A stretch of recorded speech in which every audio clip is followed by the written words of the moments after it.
तो बच्चों, आज हम एक नए कॉन्सेप्ट की शुरुआत करने जा रहे हैं। फाइंडिंग सिंपल इंटरेस्ट, साधारण ब्याज ज्ञात करना। तो साधारण ब्याज कैसे ज्ञात करते हैं, सिंपल इंटरेस्ट कैसे पता करते हैं, उससे पहले हमें पता होना चाहिए कि सिंपल इंटरेस्ट क्या होता है। सिंपल इंटरेस्ट यानी कि साधारण ब्याज। तो इसका मतलब ये इंटरेस्ट किसी और तरह की भी होती है, ये साधारण के अलावा मतलब एक ही होती है साधारण ब्याज। तो ये जो इंटरेस्ट होती है वो दो तरह की होती है, simple interest and compound interest. तो इनमें क्या फ़र्क है? तो जो सिंपल इंटरेस्ट होती है बच्चों, इसके लिए आपको कुछ टर्म्स पता होने चाहिए। जैसे कि जो अमाउंट हम आप किसी को देते हैं, जिस पर हमें ब्याज चाहिए, उसको कहते हैं प्रिंसिपल। तो जो पैसा हम देते हैं, ब्याज पे चढ़ाते हैं किसी को, उसको बोलते हैं प्रिंसिपल। PRINCIPAL, principal. बच्चों, इसको इसको हिंदी में कहते हैं मूलधन। मूलधन, ओके। और इसको शॉर्ट में बोलते हैं पी, ओके। यानी कि यह वह धन होता है जिस पर हमें ब्याज मिलने वाला है, ओके। इसको इंग्लिश में प्रिंसिपल और हिंदी में मूलधन कहते हैं, ओके। तो जो सिंपल इंटरेस्ट होता है, जितने भी टाइम के लिए दिया जाता है, कुछ टाइम निश्चित होता है कि भाई इतने टाइम के लिए हम दे रहे हैं, आपसी डील होती है। और किस रेट से दे रहे हैं, यानी कि जैसे मान के चलो 4% की रेट से दे रहे हैं, तो 4% का मतलब है यानी कि 100 रुपये पे 4 रुपये मिलेंगे, ठीक है। तो उसे रेट बोलते हैं, ये रेट होता है। दूसरी चीज़ रेट, ओके। तो जो रेट होता है, इसको हिंदी में कहते हैं दर। क्या बोलते हैं? दर। और इसको किससे डिनोट करते हैं? आर से, ओके। आर से करते हैं, मीन्स रेट। और तीसरा जो होता है वो होता है टाइम। टाइम मीन्स समय, समय। और इसको डिनोट करते हैं टी से। तो ये तीनों जो हैं बहुत ही इंपॉर्टेंट टर्म्स हैं इंटरेस्ट पता करने के लिए। तो टाइम यानी कि समय, यानी कि कितने समय के लिए हमने अपना जो पैसा है, मूलधन है, वो दिया है और किस रेट से दिया है, ठीक है।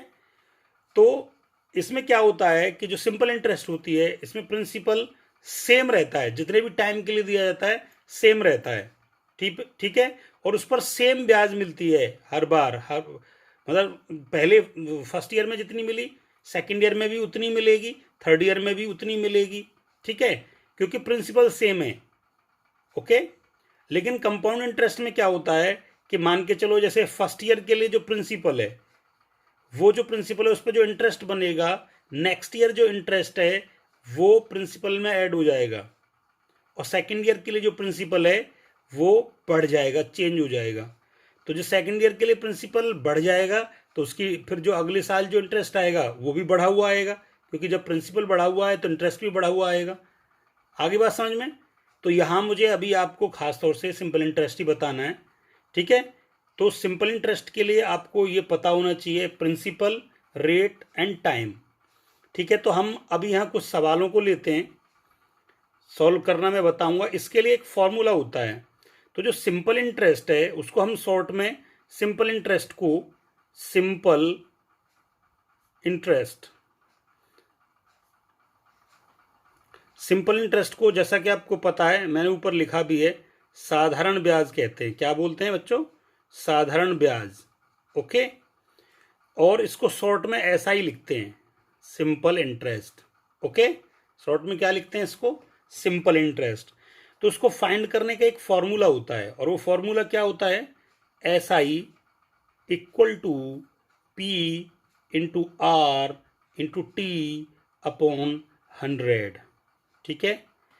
तो बच्चों ये शॉर्ट फॉर्म है ऊपर जो लिखे इनकी।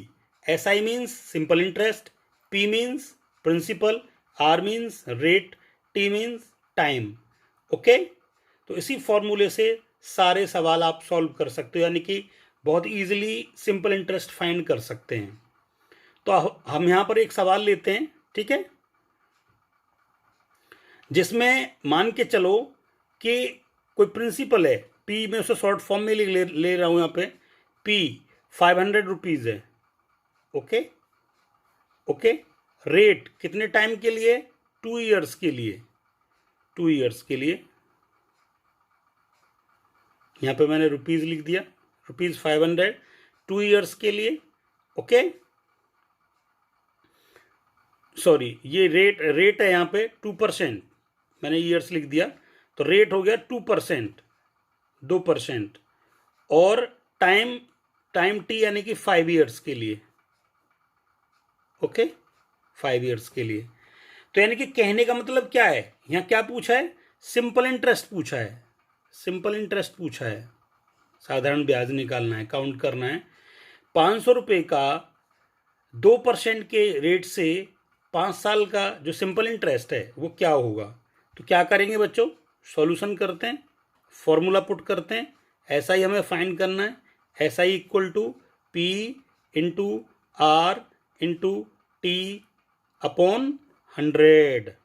ओके, तो P कितना है बच्चों 500, रेट कितना है 2%, टाइम कितने टाइम के लिए 5 ईयर्स के लिए, अपॉन में 100। तो देखिए 2 जीरो से 2 जीरो कट गया, तो ऊपर कितना बचा 5 5 जा 25, 25 2 जा 50, 50 अपॉन 1, 50 अपॉन 1 इक्वल टू 50। तो ये ₹50, 50 रुपये ब्याज हो गया। Okay, that's all. तो इस तरीके से आप करते जाएंगे। अब दूसरा सवाल लेते हैं बच्चों। तो बच्चों हमने यहाँ दूसरा सवाल लिया, यहाँ प्रिंसिपल कितना है यानी कि मूलधन कितना है 1 लाख, और किस रेट से दिया गया है 3% के रेट से दिया गया है, और टाइम कितना है 3 ईयर्स के लिए, 3 साल के लिए दिया गया है। ओके, तो यहाँ सिंपल इंटरेस्ट, यहाँ सिंपल इंटरेस्ट क्या होगा वो पता करना है। तो फॉर्मूला वही लगेगा, सिंपल इंटरेस्ट यानी कि SI equal to P into R into T upon में 100 हो जाएगा। तो प्रिंसिपल कितना यहाँ 1 लाख है बच्चों, ठीक है 1 लाख। तो यहाँ रेट कितना है 3% है, और टाइम कितने टाइम के लिए 3 ईयर्स के लिए, अपॉन में 100 होगा। 2 जीरो से 2 जीरो कट जाएगी, तो इधर कितना बचेगा 1000 बचेगा, और 3 3 जा 9 अपॉन में 1। तो बच्चों 1000 9 जा कितना होगा 9000 हो जाएगा, 9000 अपॉन में 1 होगा, तो ये 9000 आ जाएगा। तो यहाँ पर इंटरेस्ट कितना हो गया बच्चों 9000 हो गया। ओके, यानी कि 1 लाख का 3% के रेट से 3 ईयर्स का जो सिंपल इंटरेस्ट होगा वो 9000 होगा। ओके।